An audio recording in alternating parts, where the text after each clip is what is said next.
তাকে দেখলে বোঝা যায় যে একটা জীবন, একটা একাকিত্ব জীবন যে কতটা কষ্টের, নিজের চাওনা যাওনা পূরণ করা একা একা যে কতটা কষ্টের।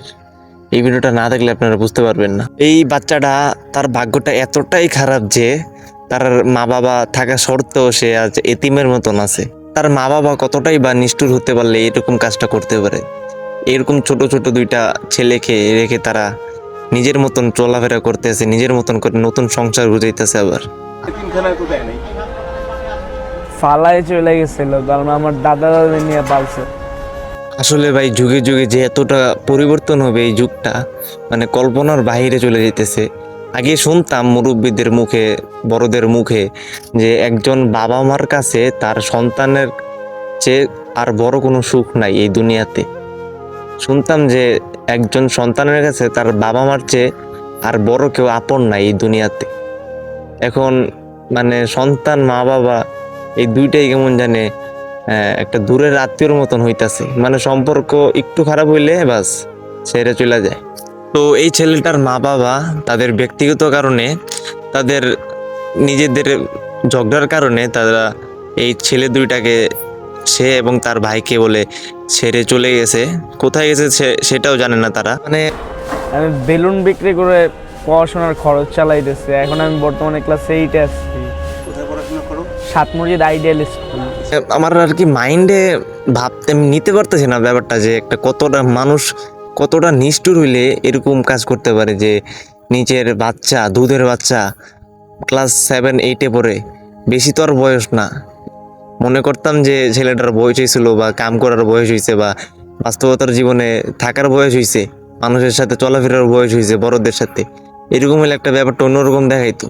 কিন্তু মানে ক্লাস 7 পড়া, 8 পড়া, 5-এর পড়া, এরকম বয়সী ছেলেদেরকে যদি এইভাবে যদি ছাইড়া দেওয়া হয়, তারা কোথায় যাবে? তারা কি বুঝবে, কি শিখবে? তো ছেলেটা নিরুপায় হয়ে তার দাদার সাথে থাকতেছে, এবং কি তার দাদাও অতটাও বড়লোক না বা অতটাও তাদেরকে চালানোর মতন সামর্থ্য নাই।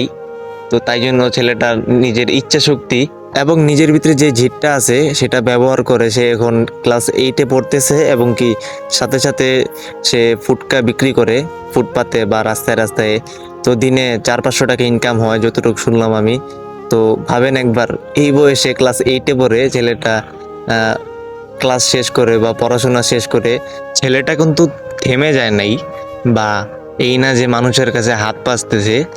তো নিজে কইরা খাইতেছে কাম, নিজের ইচ্ছা শক্তি ব্যবহার করে, নিজের প্রতি যেই জেদ আছে এই ব্যবহার করে, এটার বড় হওয়ার ইচ্ছা আছে, তাই জন্য আজকে এই বয়সে এতটা কষ্ট করতে হইতেছে। ছেলেটার জন্য আমার আফসোস লাগতেছে, কারণ এই বয়সে সে তার মা বাবা থাকতেও এতিমের মতন চলতেছে। মা বাবা কি জিনিস সেটা জিনিসটা বুঝে গেছে।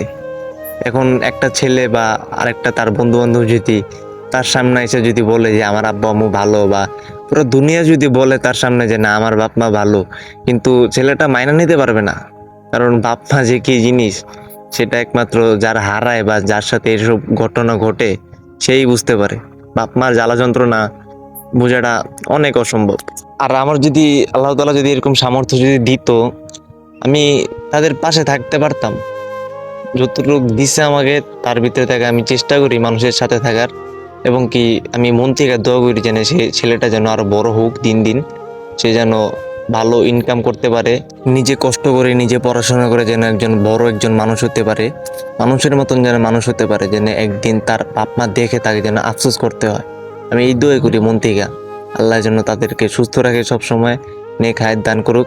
সবাই তাদের জন্য দোয়া করবেন।